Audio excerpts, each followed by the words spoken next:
And we skip just a bit here. The mere fact of having large interconnected populations, then, meant inventions took place at a faster rate than before. These inventions, in turn, made denser and more widely interconnected populations possible. So it's a self-feeding cycle. Hence, civilized men tended to draw farther and farther ahead of their primitive fellows.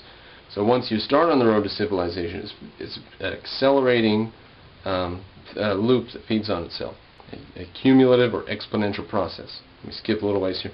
As a result of this speed up and spread of technology, a high level of civilization had been achieved 1,000 years before Christ in a broad belt stretching from the lands around the Mediterranean through the Middle East, India, Southeast Asia to China. Any new invention originating at one end of this main civilized belt traveled in a few centuries to the other. China, partly isolated at one end of the belt by the Mongolian deserts, the Tibetan mountains, and the jungles of Southeast Asia, was 1,000 years late in getting started, but soon became as civilized as the rest. Some of these advances in technique spread to Central Asia and Central Europe as well. Civilization had little effect on Northern Europe and Northern Asia, however, because the population of these lands was very thinly scattered and conditions of life were so different from those of the belt that most inventions made in warmer lands were of little use there. This would become less true later on as more and more of the inventions from the warm areas were able to assist people in the northern lands to live in larger and larger cities and larger groups, which were then able to start on this civilization progress loop. Civilization also failed to penetrate Negro Africa, being stopped by the barrier of the Sahara Desert, the swamps of the White Nile, the mountains of Abyssinia. This barrier isolated sub-Saharan Africa as effectively as if it had been an island. Furthermore, Old World civilization failed to leap the watery barriers to reach the Pacific Islands, Australia, or the Americas. All of these were left out of this new civilization thing. It would seem then that the main factor in determining whether any particular people took part in the technological adventure that followed the agricultural revolution was neither race, nor climate, nor local resources.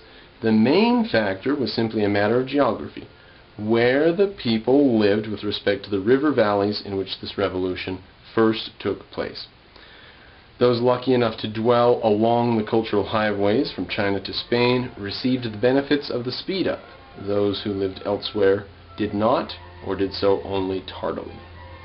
Now we're going to skip quite a bit. Now he talks a little bit about diffusionism. It was an idea that became a cult. You know, they believe King Khufu's pyramid and the pyramids in Mexico and everything are all the same, all come from the same idea.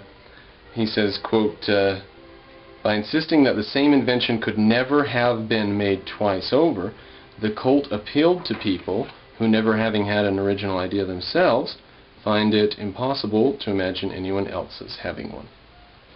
So they believe that the wheel was invented once, and we're going to have to somehow explain it got everywhere. Nothing was invented twice. The pyramid, just building a stable, tall structure in the Stone Age, right? The pyramid shape was invented somewhere and was exported everywhere else. And if we find it anywhere else on the planet, we're going to have to come up with an explanation of how it got there from this original source.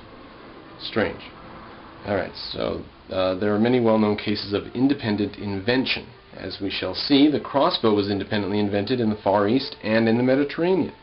In civilized countries, simultaneous invention occurs all the time. That is why the United States Patent Office has a special procedure called an interference to find out who, in such a case, is legally entitled to the patent. Who was it that took his phone? Alexander Graham Bell got there just to the patent office just before this guy did. Something like that. And got the patent instead of this guy getting it. The day before, I think. On the other hand, there may be many cases of worldwide diffusion of an invention.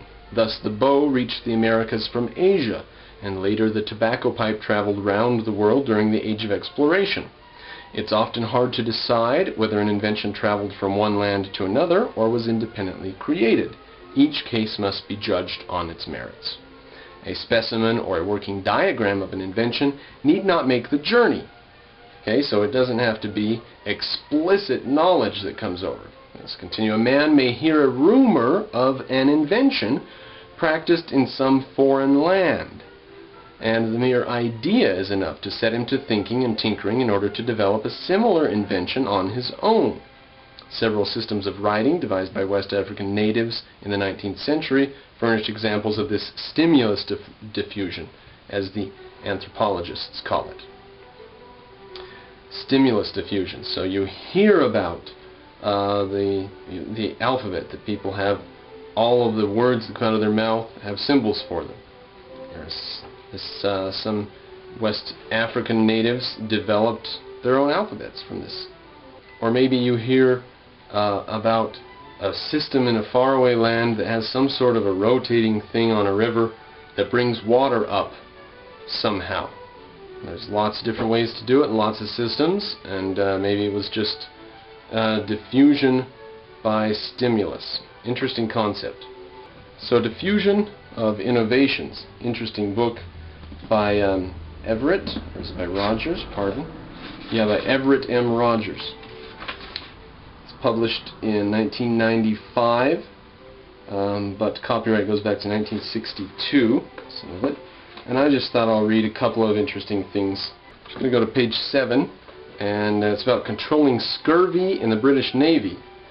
Innovations do not sell themselves. Many technologists believe that advantageous innovations will sell themselves, that the obvious benefits of a new idea will be widely realized by potential adopters, and that the innovation will therefore diffuse rapidly. Seldom is this the case. Innovations, in fact, diffuse at a disappointingly slow rate. Most innovations. Scurvy control illustrates how slowly and obviously beneficial innovation spreads. Cites Mosteller, 1981. In the early days of long sea voyages, scurvy was a worse killer of sailors than warfare, accidents, and all other causes of death. For instance, Vasco da Gama's crew of 160 men who sailed with him round the Cape of Good Hope in 1497, 100 of the 160 died of scurvy. In 1601, an English sea captain, James Lancaster, conducted an experiment to evaluate the effectiveness of lemon juice in preventing scurvy. Captain Lancaster commanded 4 ships that sailed from England on a voyage to India. He served 3 teaspoonsful of lemon juice every day to the sailors in one of his 4 ships. Most of these men stayed healthy, but on the other 3 ships, by the halfway point in the journey, 110 out of 278 sailors had died from scurvy. Now, I just interject here to say that seems to be absolutely obvious evidence. The 3 ships constituted Lancaster's control group. They were not given any lemon juice. So many of these sailors became sick that Lancaster had to transfer men from his treatment ship in order to staff the other 3 ships. Good thing he had a treatment ship. The results were so clear that one would expect the British Navy to adopt citrus juice for scurvy prevention on all its ships. But it was not until 1747, about 150 years later, that James Lind, a British Navy physician who knew of Lancaster's results, carried out another experiment on the HMS Salisbury. To each scurvy patient on this ship, Lind prescribed either 2 oranges and 1 lemon, or one of 5 other diets. Here they are: a half pint of seawater, 6 spoonfuls of vinegar, a quart of cider, some nutmeg, or 75 drops of vitriol elixir. The scurvy patients who got the citrus fruits were cured in a few days and were able to help Dr. Lind care for the other patients. Unfortunately, the supply of oranges and lemons was exhausted in 6 days. Certainly, with this further solid evidence of the ability of citrus fruits to combat scurvy, one would expect the British Navy to adopt this technological innovation for all ships' crews on long sea voyages. And in fact, it did so. But not until 1795, 48 years later. Scurvy was immediately wiped out. And after only 70 more years, in 1865, the British Board of Trade adopted a similar policy and eradicated scurvy in the merchant marine. Jeez, only took another 70 years. Why were the authorities so slow to adopt the idea of citrus for scurvy prevention?